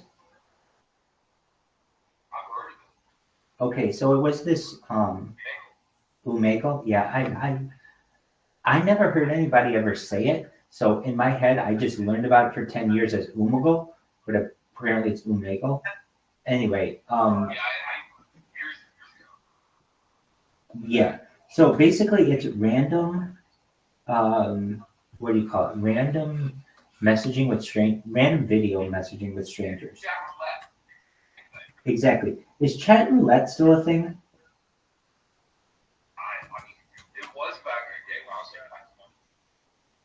Right.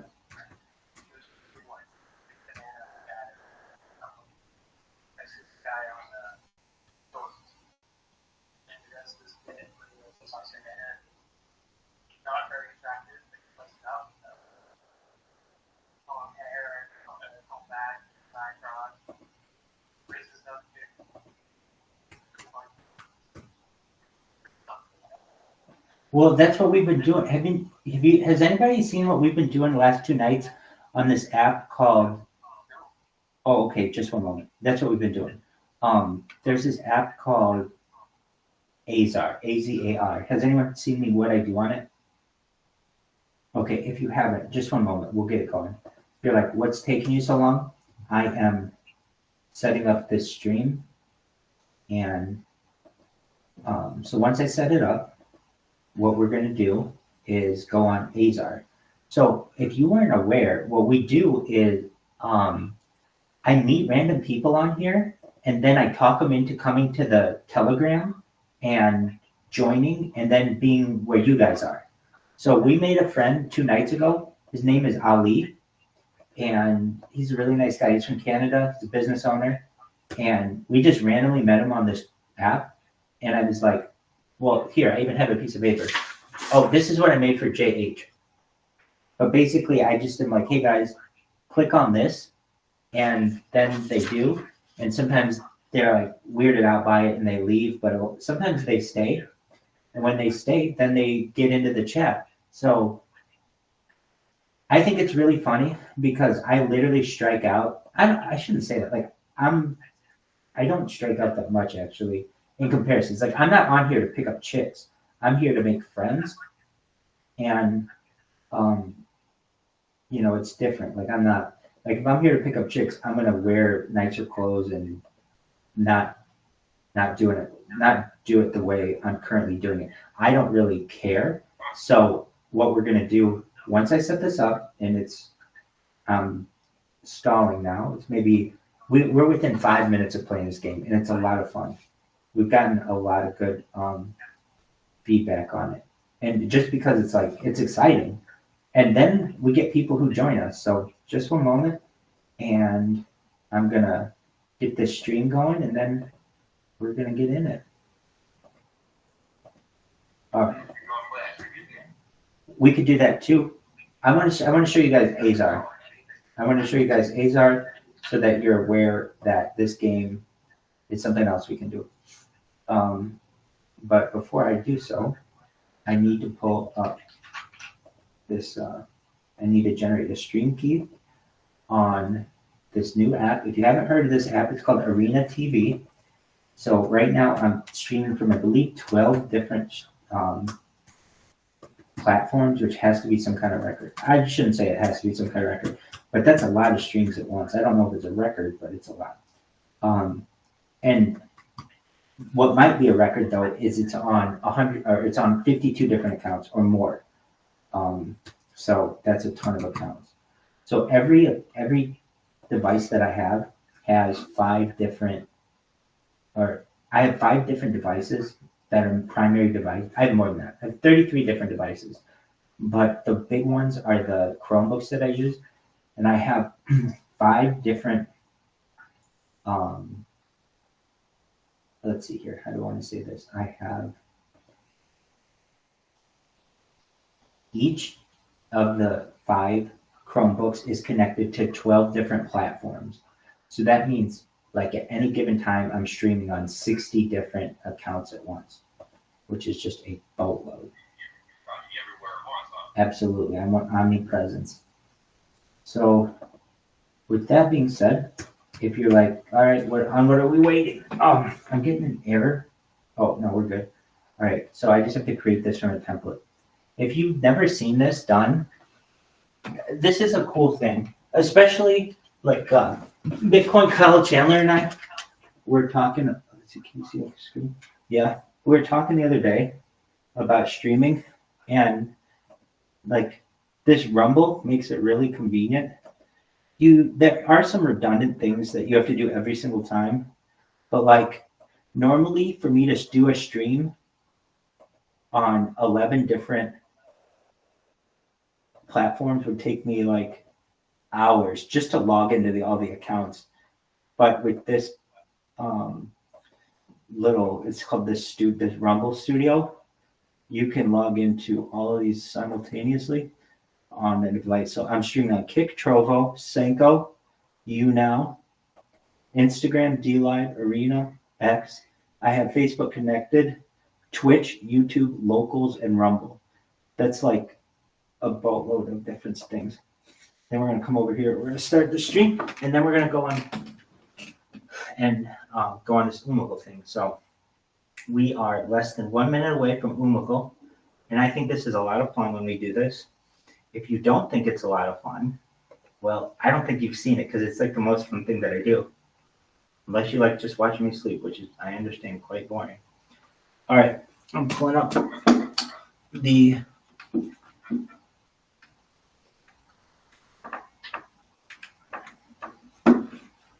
Alrighty. We have JH here, Temport, Real Schiller X, Passport, Bitcoin Kyle Chandler. Where did GB go? We gotta get GB in here. Don't worry, I'll get him. To the VC. Oh, the goal is to get at least one person into our VC per night. Just a random stranger. It's really difficult to get a random stranger into a Telegram, but not that bad actually. I mean, like, you either get it or you don't.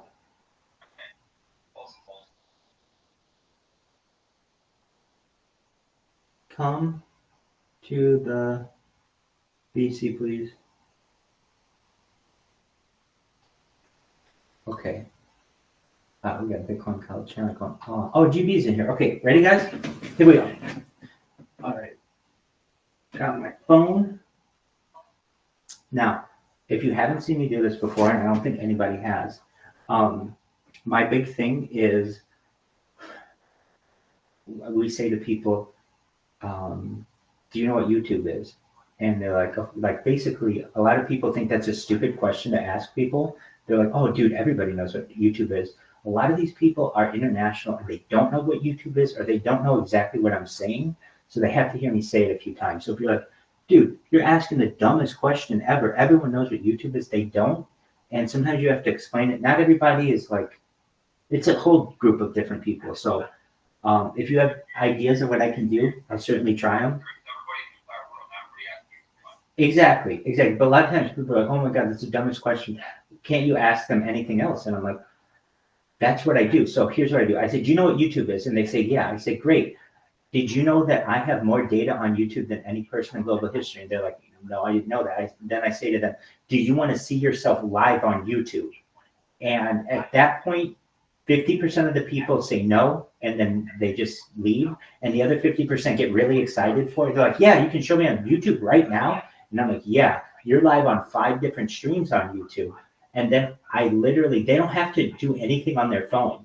I show them live Here's what I do. I show them themselves on YouTube, on camera, on a tablet. So basically, they're able, it's pretty amazing. They are watching themselves live on YouTube as I'm holding them. It's wild. Some people are like, oh my God, that's the coolest thing I've ever seen. It depends on the person. A lot of people get scared by it and they're like, oh, I don't want to be on YouTube. And I totally get that too. So here we go. Let's try it. And this app, I think, works really well. I'm sure there are better apps out there. This is just what I found. This person is AZN. What up? How are you from Canada? How are you? Don't worry. Usually it's video. This is Hashem. Hey, Hashem, how are you? What up, baby? How you living? What's new? Hashem, how are you? Are you there? Can you hear me? Go ahead, baby. We're going to add you as a friend. Are you there? We're going to move on. So you can just move on if they're not there or whatever. This is Diamande. They're from... What up, Diamande? How are you? Hello. They just move on. See, I get ghosted. What up, baby? How are you, Los? Hey, do you know what you... See, I get it's fun. Hey, what's going on? How are you, Truthful Lock? Hey, do you know what YouTube is? Do you know what YouTube is? Oh, okay. You know you're live on 5 different YouTubes? Yeah, you want to see yourself live on YouTube? Oh, hundreds. Do you want to see yourself live on YouTube? Okay, one moment. Okay, firstly, we have a community here. Oh, I'll do everything for you. You just have to watch on here. Don't worry, you're good. Hey, you have a whole community watching you here. Everybody say hi to Truthful Rock. Everybody say hi. Excellent. Say hello. Jay. Okay, just one moment. Take care, my man. He had to go. That's okay. Dude, you gotta speak up when I ask if possible. Brady. Okay, next person. What up, Anna? How are you, Anna? What up, girl? Next. This is Manuel. What up, Manuel? How are you? Hi. It's okay. Frank Castle's next. What up, Frank Castle? How are you? Dog. Do you know what YouTube is? Sleeping Morning Glory. What up, Sleeping Morning Glory? How are you? Dog. Do you know what YouTube is? Oh, this guy's just holding his dick. I didn't realize it. Hey, what's going on, Mohammed? How you living? What's going on, Marat? Hey, how are you? What up, Naik? How are you? Do you know what YouTube is? Do you know what YouTube is? Do you know what YouTube is? Dog, I can't talk any louder than that.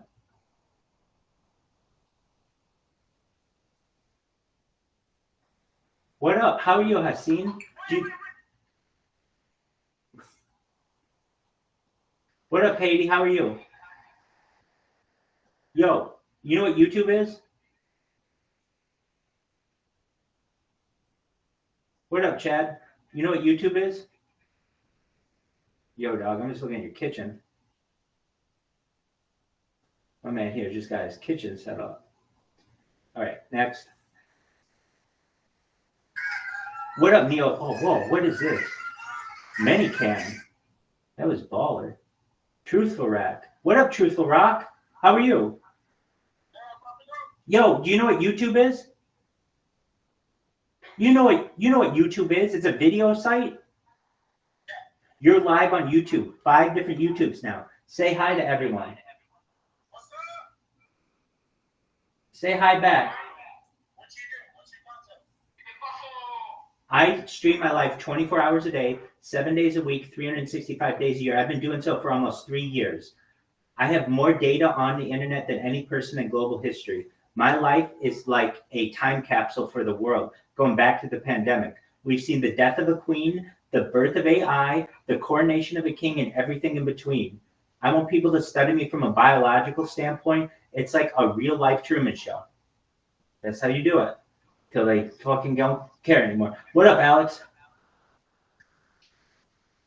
Alex, how are you, baby?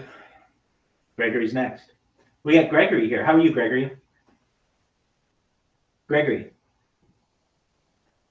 Busy Dolphin's next. What up, Busy Dolphin? How are you? Yo, dog. Hey, do you know what YouTube is? Yo, dog. Do you know what YouTube is? Do you know what YouTube is? Yo, dog. We gotta go to the next person. Next. All right, start video chat. Here we go. Royeen. What up, Royeen? How are you, baby? Royeen. Alright, how's it look? Okay, I'm gonna give you my honest opinion. Do I look like a square? You? Do you look like a square? You look like a Sproto, but a square Sproto. Like everything is square on the Sproto. It would be like if we ran your Sproto through some kind of AI that made everything like pixelated. It's cool. That's tight. Excellent. Yeah, it doesn't look curved at all. Everything looks square. Tight. I like it. I like it a lot. All right. So, do you guys know what TikTok is?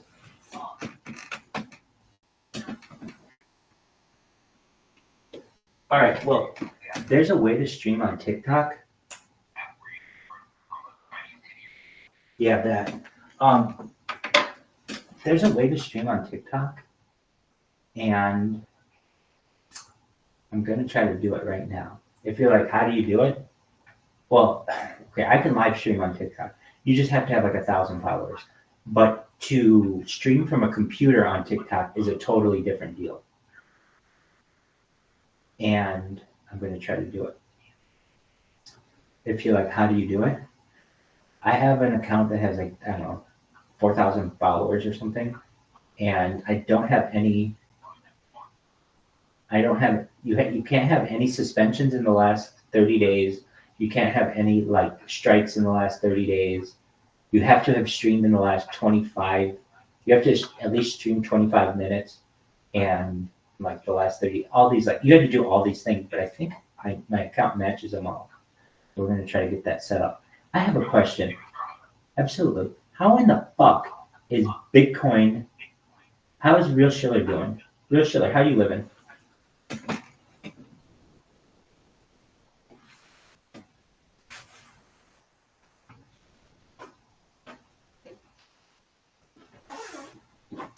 I want to hear Real Schiller living like a peasant.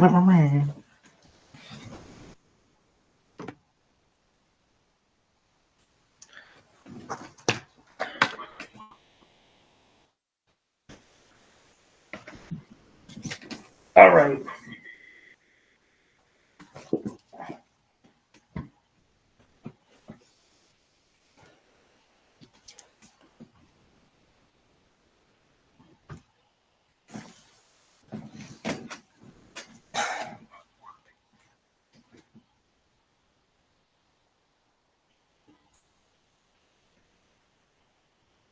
Why was he petting his face?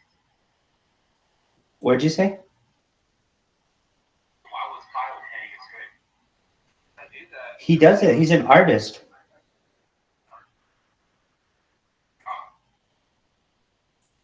We actually have multiple people who will come in here and yeah, no, it's cool. There are people in here who will randomly come in and paint their face. Literally, that's what they do. And it's like their version of art. I mean, I don't want to say it's their version of art. It's my version of art too. It's beautiful. But I mean, we have multiple people. Their artistry is just face painting. And like, that's not something that you find in, I would say, and it's not just Bitcoin Chandler, Bitcoin Connell Chandler, it's Vamp. Rabbi,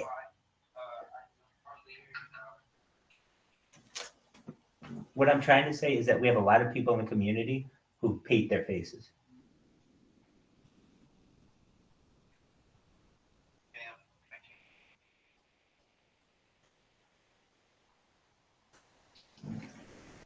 There are a lot of people in the community who paint their faces. It's like I don't know what it is. It's like a trait of this community.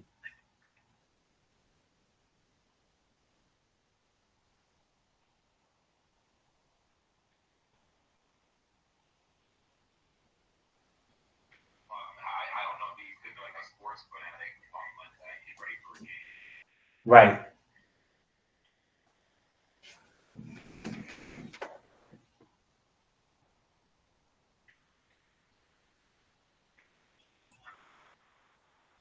Result.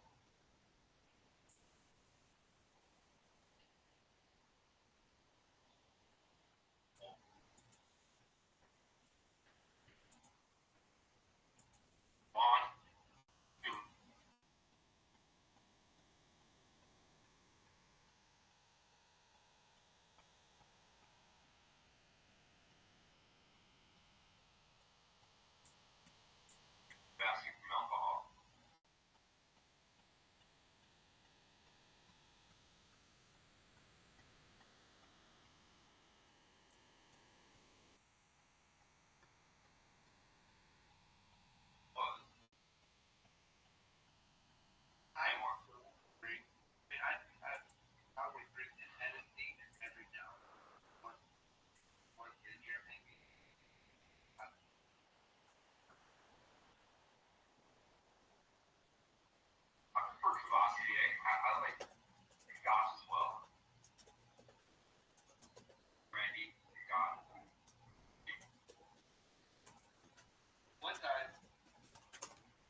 recently in my garden, I've been doing banana peels in water, spraying my plants down with them, and that would blossom a lot more than it would have without that normal water.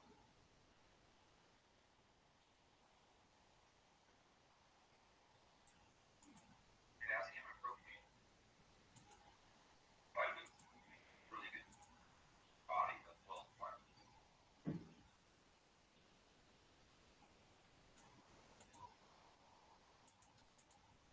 Take care, man. Good talk.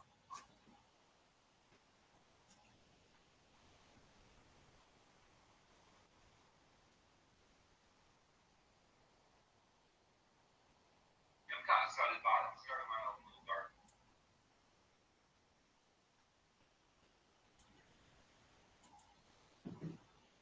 It's a good thought. It's very good for sustainability.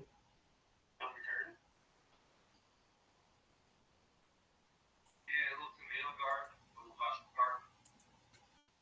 My parents, or my family's kind of allergic to spice, so I'm throwing my jalapenos, peppercorn, not too close though, obviously, so don't get me on wine, cross-contaminated.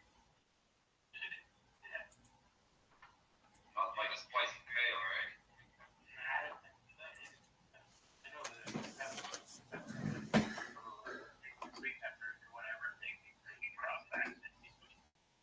Oh yeah. They are baths. Bell peppers, cross green.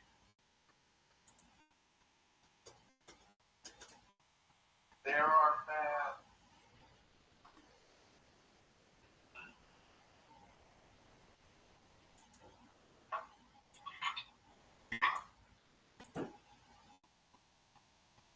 My parents, my siblings aren't exactly physiologically able to build a garden themselves, so I kind of took the opportunity to do it on my own for them on their behalf. Potatoes are super easy. Oh yeah, you put it in the ground, cut them up. Yeah, kind of like you were that eat everything, but I mean, potatoes, they try it, and will. That's what you dogs are for. Yeah. They keep all that great garden out of the garden.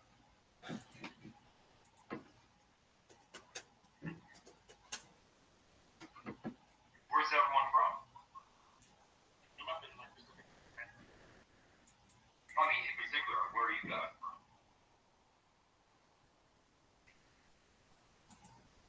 Like, where do you call home? Like, what town, what state, what country?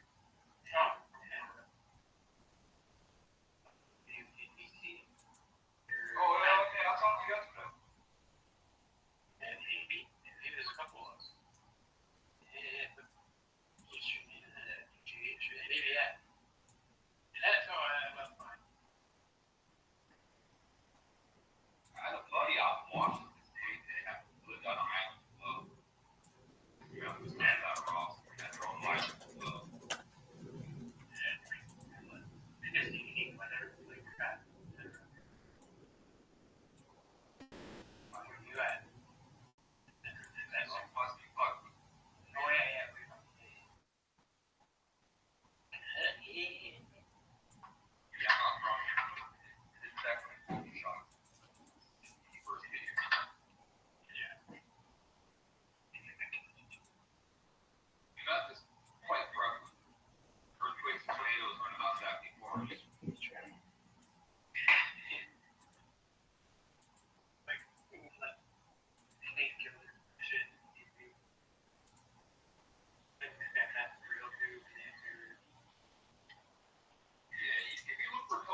shit in Chicago in my life.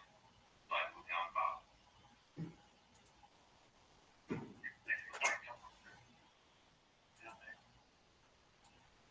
I've been to San Diego and LA once, but I haven't been back there since like 8 years ago. Like 10 years ago. And it was going to be a rough place coming up.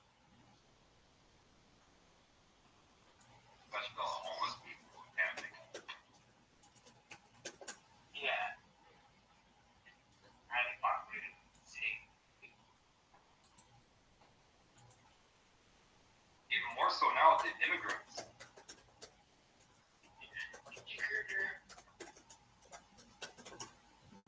It's not just Mexicans and Guatemalans and shit looking for a better life, trying to take, the cartels and all of them, like poor people, like the military, Chinese, Vietnamese, and even Russian from. I mean, every kind of people there are trying to believe whatever the hell they're trying to believe from. The thing is, they're not really coming in for asylum, more or less. They are trying to live from fucking personal fucking countries, life, and you see asylum from for travel.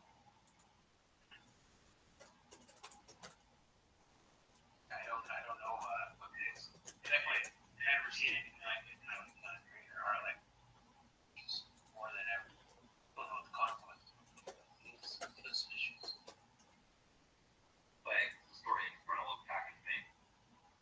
Yeah. For what end, we don't really know yet, but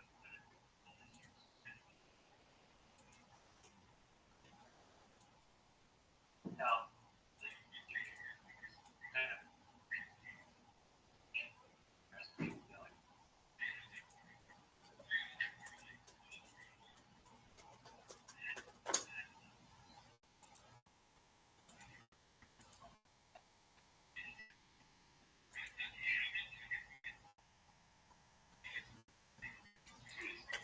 Drones, well, the next coming war is more or less going to be highly influenced by drone technology and robots. I had kind of fall back to that kind of reference to George Lucas because of that kind of inspiration. As opposed to just the fact that being blown. Yeah. But they're like, no.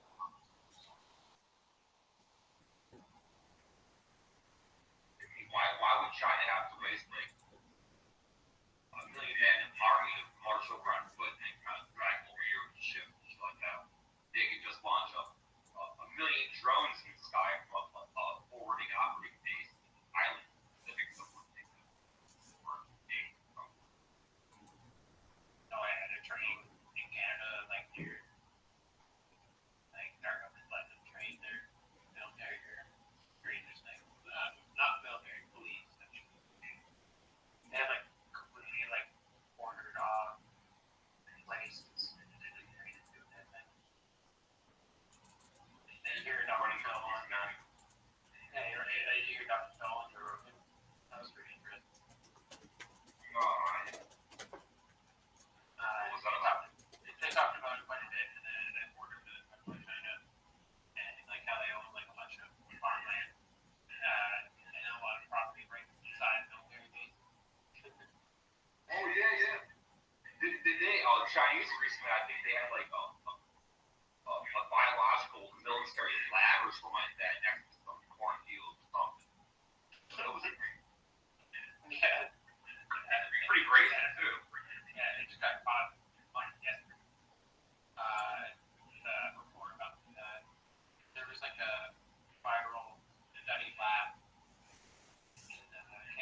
Word Mockingbird.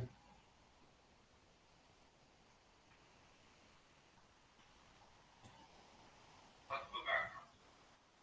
Because I pretty much fell in love with the ocean. And you look upon the ocean, cold, green, healthy.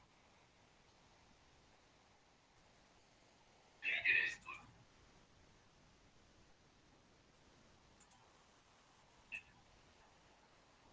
And the planets. And the water.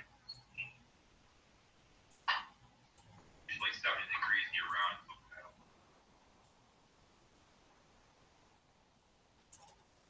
And North Carolina's blue.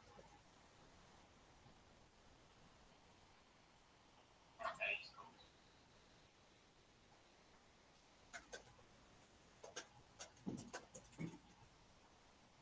I'm technically, but the dividing line is all just different. Yeah, I guess that's it really. But